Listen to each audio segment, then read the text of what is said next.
Golden Circle is the sequel to Kingsman: The Secret Service from 2015, one of my favorite action movies from 2015 and one of my favorite action movies in general.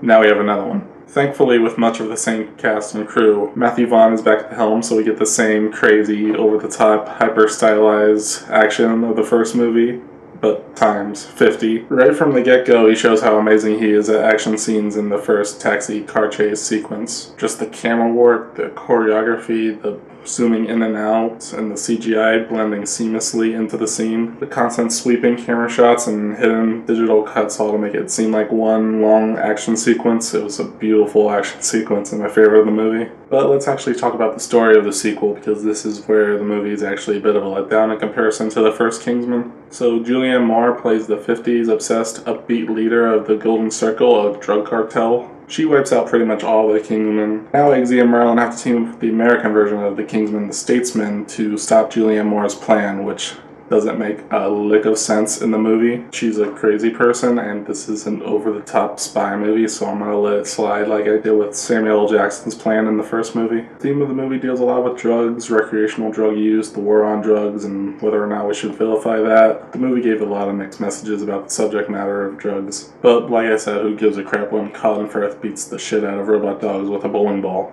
Hey, you heard me right. Colin Firth is back as Eggsy's mentor, Harry. And yes, you did see the last movie right where he got shot in the face. I am very mixed about his role in the new movie. I wish they had done something more clever.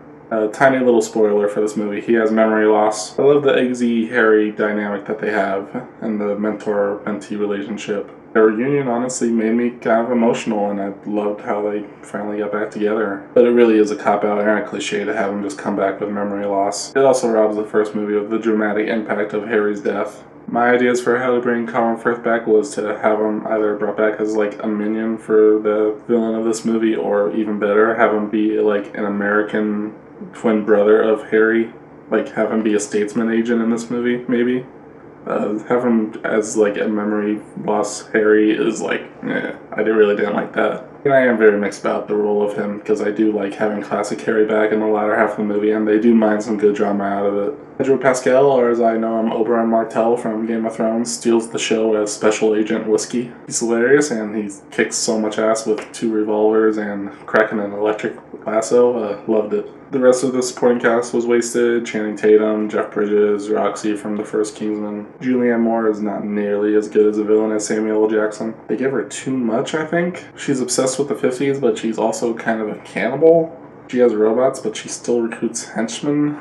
Why does she have gold to mark her people? The performance is good. It's hammy, but it fits the material. The plot was bloated and it's ridiculous in comparison to the first one, and in the first one you had a henchman with blades for legs, so yeah, imagine how ridiculous this plot's gonna be.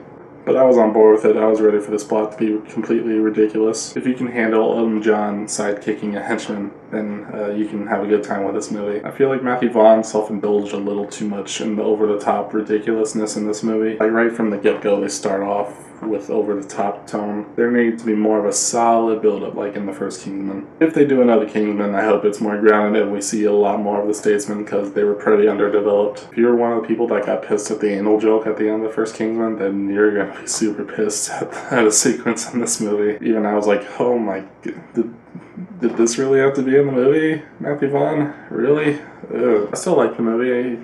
Definitely not as great as the first Kingsman. I think if you like the first Kingsman, you'll definitely like this one at least. It does have a bit of a sequel thing, like, oh, here we go again, But this felt different enough to justify its own existence for me. Definitely not a Men in Black 2 scenario, even though there are some comparisons you can make. It's not as emotional as the first. Character arcs are not as interesting, or not even there for some characters. Eggsy is saddled with a cliched romantic plot that was really disappointing. Lots of missed potential in my opinion. The third act also left me feeling pretty empty, and a final twist that felt so unearned. I think with this movie, Matthew Vaughn moved past just parroting the spy genre and just embraced making an over-the-top spy movie. This movie really doesn't have a satirical edge to it like the first Kingsman does. The score was good, again, not as good as the first. I noticed a part that was like, they lifted the music from X-Men First Class and put it into like this movie. Also, because of the presence of the Statesmen, you know, they're cowboy themed.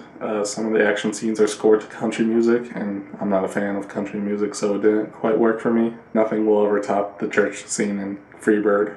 Also, they used the John Denver song Crunchy Roads as a plot device. That's like the third movie to do that this year. I at least saw it in Logan Lucky, and the last Alien movie, I think, did it too.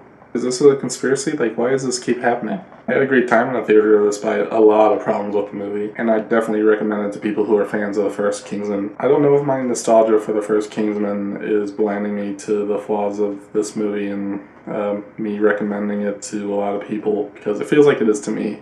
I don't know if this is a Force Awakens scenario where further down the line I'll hate this movie, but for right now I really enjoy it, and I recommend you see the Golden Circle for yourself and judge it for yourself. Bye.